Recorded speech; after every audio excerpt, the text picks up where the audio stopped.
हाय दोस्तों, मैं देव कुमार और मैं स्वागत करता हूं मेरे चैनल लॉकडाउन मंत्रा 2.0 में। जैसा कि हम लोगों ने पीरियोडिक टेबल के चैप्टर को स्टार्ट किया था, उसमें हम लोगों ने 3 सेशन को ऑलरेडी कंप्लीट कर लिया है और आज हमारा सेशन 4 होगा और जिसमें हम लोग डिस्कस करेंगे मॉडर्न पीरियोडिक टेबल को, यानी आधुनिक आवर्त सारणी। तो ये आधुनिक आवर्त सारणी से जानने से पहले हम लोगों ने लास्ट क्लास में डिस्कस किया था कुछ इंपॉर्टेंट साइंटिस्ट जिनका योगदान रहा इस आवर्त सारणी तक पहुंचने में। तो जिसमें सबसे महत्वपूर्ण योगदान रहा हमारे मेंडलीव सर का। मेंडलीव का आवर्त सारणी, मेंडलीव के आवर्त सारणी को ही हमारा पहला आवर्त सारणी कहा जाता है। अगर एग्जाम में हम लोगों से पूछा जाए कि आवर्त सारणी का सबसे पहला नियम किसने दिया, तो वो कौन होंगे? तो वो होंगे हमारे मेंडलीव। ओके, तो मेंडलीव का आवर्त सारणी और मॉडर्न पीरियोडिक टेबल में डिफरेंस क्या है? मेंडलीव के आवर्त सारणी ने मेंडलीव सर ने क्या किया था, तत्वों को उनके परमाणु द्रव्यमान के बढ़ते क्रम में सजाया और बाद में उनके भौतिक तथा यानी फिजिकल और केमिकल प्रॉपर्टीज का भी अध्ययन किया था। तो हम लोग अगर देखें तो कुछ डिमेरिट मेंडलीव के आवर्त सारणी में थी जो हेनरी जे मोसले यानी आवर्त सारणी आधुनिक आवर्त सारणी में दूर किया गया है। मेंडलीव के आवर्त सारणी में प्रॉब्लम क्या होती थी, उन्होंने द्रव्यमान के बढ़ते क्रम में तत्वों को सजाया था और कुछ तत्व ऐसे भी थे जो उस रूल को फॉलो नहीं करते थे और भी कुछ डिमेरिट थे जिन्हें दूर किया गया हमारे आधुनिक आवर्त सारणी में। ये है हमारा आधुनिक आवर्त सारणी जिसे हेनरी जे मोसले और हेनरी जे मोसले जो कहाँ के हैं, वो British scientist Henry J Mosle, ये एक ब्रिटिश साइंटिस्ट है। इन्होंने क्या किया, तत्वों को उनके परमाणु क्रमांक के बढ़ते क्रम में सजाया। तो जब उन्होंने ये किया तो उनके फिजिकल और केमिकल प्रॉपर्टीज भी इसको फॉलो करते थे और ये अरेंज हुए अच्छे से। तो मॉडर्न पीरियोडिक टेबल में अब तक देखें तो हम लोग टोटल अब तक 118 that means modern periodic table में 118 एलिमेंट्स हैं, लेकिन स्टार्टिंग में natural elements that means Henry J Moseley ने 93 एलिमेंट्स को 93 प्राकृतिक तत्वों को अपने आवर्त चार्ट में जगह दी थी। तो जिसमें ये वो करते क्या है, वो एलिमेंट को परमाणु क्रमांक के बढ़ते क्रम में सजाते हैं। तो जिनको स्टेटमेंट से ये जिनका स्टेटमेंट क्या होता है हेनरी जे मोसले का, तत्वों के भौतिक तथा रासायनिक गुणधर्म उनके परमाणु क्रमांक के आवर्त फलन होते हैं। अगर हम लोग देखें इस चार्ट को, आवर्त सारणी को, तो देखिए हाइड्रोजन का 1, then helium, then lithium, then beryllium and likewise इस तरह एलिमेंट को उन्होंने परमाणु क्रमांक के बढ़ते क्रम में सजाया। तो जैसा कि हम लोग जानते हैं, ये जो वर्टिकल लाइंस है दैट मींस ऊर्ध्वाधर ग्रुप्स है जिसमें एलिमेंट्स है, ये क्या कहलाते हैं? ये कहलाते हैं हमारे ग्रुप या समूह। तो हम लोग को जानना है कि आधुनिक आवर्त सारणी में टोटल नंबर ऑफ ग्रुप्स कितने होते हैं, यानी समूह कितने होते हैं। तो अगर हम लोग काउंट करें 1 2 3 4 इस तरह काउंट कीजिएगा तो टोटल नंबर ऑफ ग्रुप्स होंगे कितने? टोटल ग्रुप्स यानी समूह ये हो जाएंगे हमारे 18। ओके, और आवर्त यानी ये जो हॉरिजॉन्टल लाइन है टोटल ये कितनी है? 1 2 3 इस तरह काउंट कीजिएगा तो टोटल नंबर ऑफ पीरियड्स, जो गिरी हुई लाइन को पीरियड्स या आवर्त कहते हैं, ये हमारा टोटल नंबर ऑफ 7 है। तो अब हम लोग जानेंगे तो एलिमेंट जो 118 एलिमेंट्स हैं, तो कौन से ब्लॉक में कितने एलिमेंट्स है और कौन सा ब्लॉक को क्या कहा जाता है उसको हम लोग देखेंगे। तो अगर हम लोग देखें तो ये जो हमारा स्टार्टिंग 2 है, ये हमारा एस ब्लॉक कहलाता है। हम लोगों ने लास्ट क्लास में पढ़ा था सबसेल के बारे में, एस पी डी। तो अगर हम लोग देखें S का मैक्सिमम इलेक्ट्रॉन कंटेन करने का क्षमता कितना होता है? 2। P का होता है हमारा 6, D का होता है 10 और F का होता है 14। इसको हम लोग कंपेयर करके देखेंगे कि S ब्लॉक कौन से हैं और S ब्लॉक कितने होते हैं। तो S का मैक्सिमम इलेक्ट्रॉन रखने का क्षमता हमारा कितना हो गया? 2।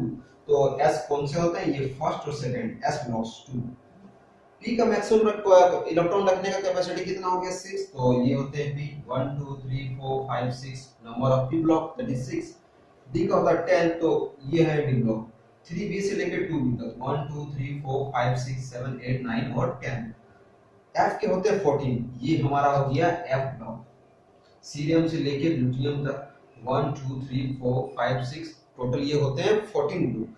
तो नंबर ऑफ इलेक्ट्रॉन्स कंटेन करने की क्षमता से हम लोग याद रख सकते हैं कि किस ब्लॉक में कितने हमारे ग्रुप होते हैं। तो अब थोड़ा ये एक्स्ट्रा और ये जान लेते हैं। हम लोग देख रहे हैं कि ये जो हमारा एफ ब्लॉक है, ये एफ ब्लॉक का प्लेस यहाँ से था, इसी जगह पे एफ का प्लेस था, ये सारे जो एलिमेंट्स है। लेकिन प्रॉब्लम क्या होती, अगर इन एलिमेंट्स को यहाँ रखा जाता तो ये हमारा जो चार्ट है बहुत ही ह्यूज हो जाता, बड़ा होता, तो प्रॉब्लम होता। तो इन्होंने क्या किया, इन एलिमेंट के लिए एक अलग सा ब्लॉक ही बना दिया, यानी एफ ब्लॉक। और इसमें जानने की क्या बात है, लेंथेनाइट ग्रुप कहा जाता है ये जो 58 से जो स्टार्टिंग एलिमेंट्स है इनको, और थोरियम से जो स्टार्टिंग है उनको कहा जाता है हमारा एक्टिनाइट। तो एग्जाम में अगर पूछा जाता है कि लेंथेनाइट ग्रुप का सबसे पहला एलिमेंट क्या है, तो हम लोग को डाउट क्या होता है, नाम कहा जाता है लेंथेनाइट, लेंथेनाइट ग्रुप। तो लेंथेनाइट से हम लोग समझते हैं क्या कि ये लेंथेनम पहला एलिमेंट होगा, लेकिन ऐसा नहीं है। लेंथेनाइट का पहला एलिमेंट हो गया हमारा सीरियम, और सबसे लास्ट एलिमेंट हो गया ल्यूटेनियम। सिमिलरली एक्टिनम ग्रुप का सबसे पहला एलिमेंट, एक्टिनम से यार हम लोग को लगता है कि पहला एलिमेंट एक्टिनम होगा, लेकिन पहला एलिमेंट इसका क्या होता है, हमारा थोरियम होता है। तो इस तरह हम लोग समझे कि किस ब्लॉक में कितने हमारा नंबर ऑफ ग्रुप होते हैं। अब हम लोग जानेंगे कि पीरियड में यानी आवर्त में कितने एलिमेंट्स होते हैं, उनको कैसे हम लोग निकाल पाएंगे। तो यहाँ अगर देखिएगा फर्स्ट आवर, पहले पीरियड में नंबर ऑफ एलिमेंट्स कितने हैं, 1 2। तो फर्स्ट में हमारे होंगे कितने, मैं मिटा देता हूँ।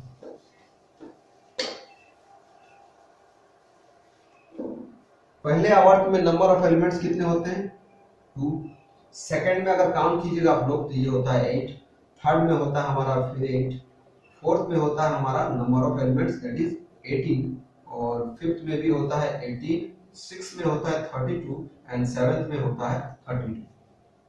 तो ये जो एलिमेंट्स हैं, किस पीरियड में कितने एलिमेंट्स हैं, ये हम लोग कैसे समझ पाए कि किस एलिमेंट में कितने एलिमेंट है। या तो इसको आप लोग याद कीजिए, या तो आप लोग को इसको याद करके रखना होगा, नहीं तो अगर हम लोग इसको एक तरह से समझ भी सकते हैं, वो कैसे देखते हैं।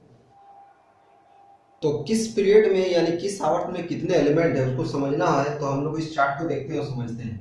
लास्ट क्लास में हम लोगों ने सेल के स्ट्रक्चर को देखा था, जिसमें हम लोगों ने देखा क्या था, ये पहला सेल हो गया, ये सेकंड हो गया, ये हमारा थर्ड हो गया, ये फोर्थ हो गया। इसी तरह सेल यानी एनर्जी लेवल रहते हैं। तो फर्स्ट जो हमारा ऑर्बिट है उसमें क्या रहता है, 1s। सेकंड में हमारा रहता है 2s एंड 2p। थर्ड में रहेगा 3s, 3p and 3d। And fourth में रहता है 4s, 4p, 4d, 4l। Likewise इसी तरह ऑर्बिट स्ट्रक्चर होते हैं और सेल स्ट्रक्चर इसी तरह होता है। तो इसमें हम लोग देखते क्या है, पहले जो ऑर्बिट है उसमें कितने नंबर ऑफ इलेक्ट्रॉन जाएंगे, s का कैपेसिटी 2 होता है, 2। सेकंड में 2 और इसमें चल जाएगा 6, इसमें 2 और इसमें चल जाएगा 6। अब प्रॉब्लम यहाँ पे, अब समझना यहाँ पे है, 3s और 3p के बाद जो इलेक्ट्रॉन्स होंगे वो भरते कहाँ पे हैं, 4s2 में, ना कि 3d में। अब ऐसा होता क्यों है, ये एनर्जी लेवल के कारण होता है। s ब्लॉक पहले फिलअप होंगे, देन d ब्लॉक आएगा। इसीलिए हम लोग अगर देखें तो हमारे फर्स्ट में हम लोगों ने क्या देखा, फर्स्ट आवर्त में हमें कितना एलिमेंट होता है, 2 होता है। सेकंड में कितना होता है, 8 होता है। थर्ड में भी 8 होगा। फोर्थ में हमारा 18 होगा। अगर वो रूल, एनर्जी लेवल का रूल फॉलो ना करे तो कितना एलिमेंट हो जाएंगे देखेंगे। फोर्थ में 1s2, तो फर्स्ट में 2, सेकंड में 2s2, 2p6, 8, ठीक है। थर्ड में अगर 3s2, 3p6, 3d10, d में 10 आता है तो 10, 6, 16 या 18, तो 18 होने चाहिए, लेकिन ऐसा नहीं। तो मैंने क्या कहा, एनर्जी लेवल के हिसाब से 3s2, 3p6, देन 4s2 आता है। मेरा कहने का मतलब क्या है कि d जो होते हैं वो s और p के बाद फिलअप होते हैं। उसको समझने के लिए एक फॉर्मूला भी होता है, उसको थोड़ा देखिए। ns n-2 into f n-1 into d और लास्ट में nb।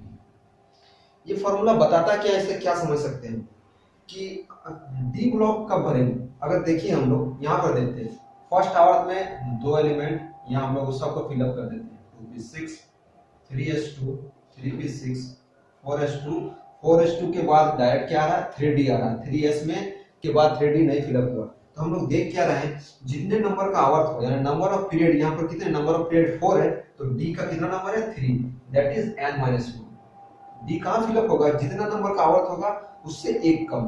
और एफ में क्या देखते हैं, देखिए यहाँ पे 6s है, तो 6f 4f कहाँ फिलअप हुआ, 6s के बाद 4f, दैट मींस ये n-2 में आएगा, f फिलअप हो जाएगा n-2 में आएगा, और डी क्या आएगा n-1 में आएगा।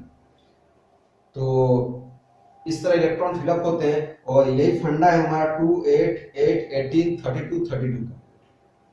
ये हमारा 4f लेंथेनाइट ग्रुप आ जाएगा, लेंथेनाइट, और ये एक्टिनाइट। तो इस तरह हम लोग समझ सकते हैं कि नंबर ऑफ पीरियड में कितने एलिमेंट्स होते हैं। तो मॉडर्न पीरियोडिक टेबल में अगर हम लोग देखते हैं, आप लोग से अगर पूछा जाए कि शॉर्ट पीरियड कौन सा है, मेरे कहने का मतलब है कौन सा आवर्त सबसे छोटा है, तो सबसे छोटा आवर्त हमारा क्या हो जाएगा, पहला, तो इसको कहा जाता है very short period, very short period. और ये जो सेकंड का आवर्त है इसको कहा जाता है हमारा फर्स्ट शॉर्ट पीरियड। सेकंड को कहा जाता है फर्स्ट शॉर्ट पीरियड, और थर्ड को कहा जाता है सेकंड शॉर्ट पीरियड। पहला जो पीरियड है, यानी पहला जो आवर्त है, जो एलिमेंट है हाइड्रोजन और हीलियम, इसको कहा जाता है वेरी शॉर्ट पीरियड। इसी तरह लाइकवाइज फोर्थ को कहा जाता है थर्ड शॉर्ट पीरियड। फिफ्थ और सिक्स्थ में जब आएंगे हम लोग, इसे कहा जाता है long period, very long period, very long period. Seventh को कहीं कहीं इनकम्प्लीट बताया गया है, लेकिन सेवेंथ का जो आवर्त है अभी टोटली फिलअप हो चुका है, कहीं कहीं इसको इनकम्प्लीट भी बताया गया है। तो मैंने क्या कहा, अगर आपसे पूछा जाए, इससे क्वेश्चन आता है कि वेरी शॉर्ट पीरियड कौन सा हो गया, तो हमारा जो पहला आवर्त है वो वेरी शॉर्ट पीरियड, सेकंड को कहा जाता है फर्स्ट शॉर्ट पीरियड, और सिक्स्थ को कहा जाता है वेरी लॉन्ग पीरियड। अब हम लोग देखेंगे कि इस पीरियोडिक टेबल में जो एलिमेंट्स है, इनको जो ब्लॉक में बांटा गया है, इनको क्या कहते हैं, एस ब्लॉक और पी ब्लॉक। एस और पी ब्लॉक को कंबाइनली कहा जाता है रिप्रेजेंटेटिव एलिमेंट्स। ये पूछा जाता है कभी कभी कि रिप्रेजेंटेटिव एलिमेंट्स में कौन कौन से ब्लॉक आते हैं, तो वो आता है हमारा एस और पी। तो एस और पी ब्लॉक आते हैं, जिसमें कौन कौन सा ग्रुप होगा, फर्स्ट, सेकंड, 13 से लेके 18 तक। ओके, सेकंड, ट्रांजिशन एलिमेंट्स किसको कहते हैं, तो ये जो हमारा डी ब्लॉक है, D block that means 3 to 12, ये हमारा डी ब्लॉक किसमें आएगा, हमारा ट्रांजिशन एलिमेंट। ओके, लास्ट है inner transition. Inner that means transition elements के अंदर, तो ट्रांजिशन एलिमेंट्स डी ब्लॉक के अंदर ही लेंथेनाइट और एक्टिनाइट ग्रुप होता है, यानी एफ ब्लॉक होता है। तो एफ ब्लॉक हमारा आएगा इनर ट्रांजिशन एलिमेंट में, दैट इज 4f और 5f। 4f that is lanthanide group, 5f यानी एक्टिनाइट ग्रुप्स। तो ये सबसे पूछा जाता है ट्रांजिशन एलिमेंट्स कौन से ब्लॉक में आते हैं, इनर ट्रांजिशन एलिमेंट्स कौन से ब्लॉक में आते हैं, तो ये सब को आप लोग नोट डाउन कीजिए। और आज की क्लास को यहीं पर एंड करते हैं। नेक्स्ट क्लास में हम लोग इंडिविजुअली यानी S block, P block, D block को और भी अंदर से डीप से पढ़ेंगे। तो कैसा रहा आज का क्लास, हमको कमेंट बॉक्स में लिख के बताइएगा। और अगर आपको आज मेरा क्लास अच्छा लगा तो प्लीज़ लाइक कीजिएगा, और मेरे चैनल से यानी लॉकडाउन मंत्रा 2.0 को सब्सक्राइब कीजिएगा, जिससे अपकमिंग जो नोटिफिकेशन है, अपकमिंग जो वीडियोस मैं डालूंगा उसको आपका नोटिफिकेशन मिल जा सके, अपकमिंग नोटिफिकेशन आपको आसानी से मिल सके। तो मिलते हैं नेक्स्ट क्लास में।